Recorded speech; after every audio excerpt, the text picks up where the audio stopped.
#1 news and information station. News Talk 980 CJME. It's cloudy, drifting snow, -11 in Regina at 12:30 for Wednesday, December 1st. I'm Alec Dawkey. And I'm Andrew Dawson. Here is what is making news. I'm Benson McCullough. The father of a boy who died in foster care is frustrated over delays in the court system. I'm Patrick Bullock. A year-end speech from Regina's mayor can't help but look forward to growing infrastructure problems. I'm Sherry Ebert. Saskatchewan's Great Western Brewery looks forward to changes on the horizon. And from the sports desk, Ray Morrison. 16-year vet Gene Mikowski talks about his future. I'll be by with sports at 12:55. First up, it's the CJME weather on the ones with some light snow off and on. The southeast wind about 30, high of -9, 30% chance of flurries tonight, low of -14. Sunny, some cloudy periods, -11 for the high tomorrow. In Moose Jaw, cloudy, east-southeast wind 17 at -8. Regina, drifting snow.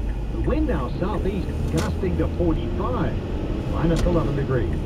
CJME News Time is 12:32. Regina at noon is for Spears Funeral and Cremation Services.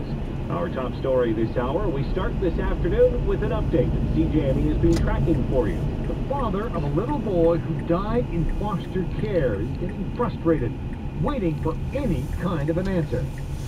I just want to get some answers. Chris Martell's son Evander died in June.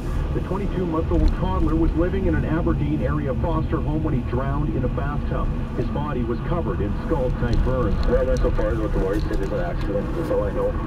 But I don't know nothing else. I'm still left in the dark. Even though he knows little about the circumstances, Martell thinks his son's death was an accident. He wasn't the type to do that kind of stuff. So it's kind of hard to believe that he hopped in the bathtub himself and turned on the faucet. But Martell's wait for answers continues. A date for a preliminary hearing won't be set until late January. Benson McCullough, News Talk Radio, Saskatchewan. With another year under his belt, Regina Mayor Pat Fiacco is telling the local Chamber of Commerce there is still one major issue that needs tackling. CJME's Patrick Book has the story of Pat Fiacco waiting for the other levels of government to look at how cities are funded. During his end-of-year address, the mayor warned that the growth and gains made in Regina could disappear if a more stable funding mechanism isn't found.